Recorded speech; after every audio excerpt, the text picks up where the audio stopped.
You were held for the first time. You cried. You saw color and light in your mother's face.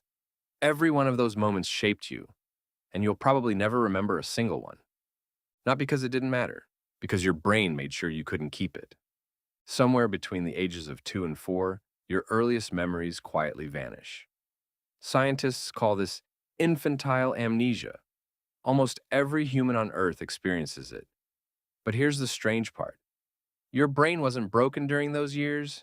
It was working. It was learning language, recognizing faces, forming attachments that shape you for life. So why does none of it stick? It's a strange thing to think about. You can recall a random argument from 3 weeks ago. You can recall the plot of a show you watched once, years back. But the day you took your first steps, gone. The first time you tasted chocolate, gone. Thousands of moments that helped build who you are, and almost none of them are available to you anymore. For decades, researchers assumed babies simply couldn't form memories, that the brain was too undeveloped, too raw, to hold on to anything. Then in 2005, developmental psychologist Patricia Bauer ran a study that changed everything. She tested toddlers on events from their own recent past, things that had happened just months earlier, and the children remembered, clearly, in detail. The memories existed. They just didn't survive. That discovery completely changed how scientists looked at the problem. It's not that infants can't remember. It's that something is actively erasing what they remember. Your brain isn't failing during those early years. Instead, your brain seems to be getting rid of those memories as part of normal development. So, what's doing the erasing? Imagine your hippocampus, the part of your brain that's essential for forming memories, as an enormous construction site. In early childhood, it is not calmly organizing information into folders.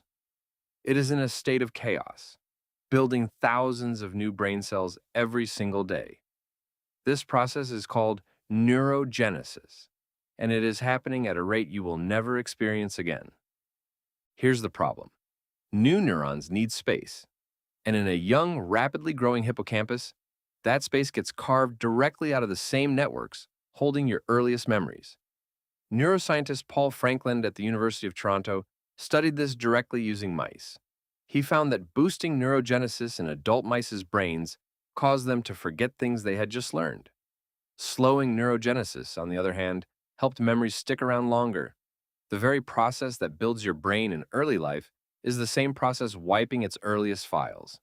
Your brain, in its most explosive growth phase, was quite literally building itself over the top of your first memories.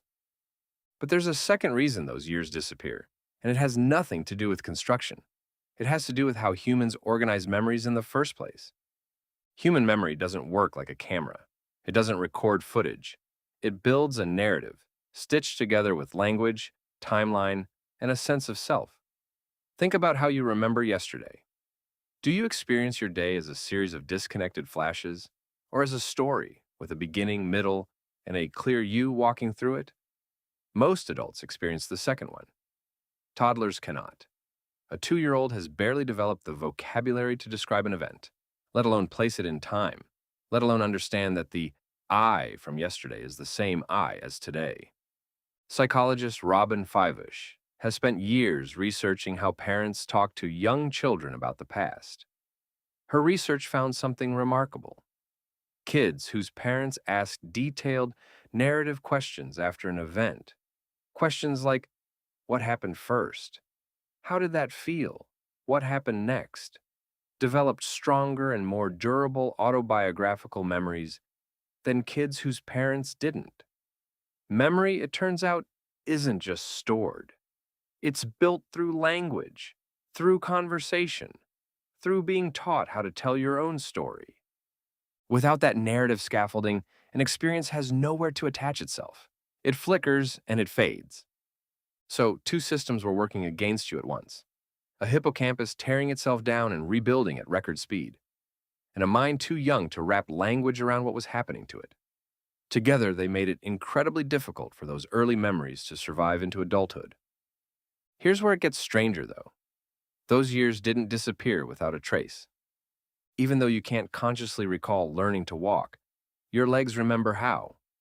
Even though you can't recall hearing your native language for the first time, your mouth still shapes its sounds effortlessly. This is called implicit memory, and it survives infantile amnesia completely intact. Explicit memory, the kind you can describe in words, gets wiped. Implicit memory, the kind stored in your body and instincts, does not, which means those forgotten years didn't vanish. They became you. The way you move, the way you speak, the comfort or unease you feel in certain situations, all of it was shaped in a period you cannot access. You are operating on instructions you can no longer read. Does that unsettle you a little? It's a strange idea when you stop and think about it, because it means the version of you sitting here right now was assembled by an editor you never got to meet. And this isn't just some ancient quirk. It might be closer to you than you think. Have you ever felt an intense wave of comfort or fear or familiarity in a random moment with no idea why? A certain smell, a certain song, a stranger's laugh. Some researchers believe these unexplainable reactions are echoes of implicit memories from those very early years, feelings without footage, instincts without explanations. Today we record almost everything. Parents film first steps, first birthdays, first words, creating a record of years their children will almost certainly never remember. In a way, we're all trying to outsource memory that biology refused to keep. But maybe that's the wrong way to think about it. Because the forgetting wasn't a failure, it was a trade. Your brain sacrificed the memories so it could build the machine capable of having memories at all. Every neuron pruned, every unremembered morning was raw material for the mind you're using to read this sentence right now. So the next time someone shows you a photo of yourself as a toddler and you feel nothing, no flicker of recognition, no pull of nostalgia, don't be unsettled by the blank space. That blank space isn't a mistake. It's evidence of how your brain built itself. The memories may be gone, but what they created never left. It was the cost of becoming someone capable of remembering anything at all. You were held for the first time all those years ago. You will never remember it. But in ways you can't see, those moments are still part of you.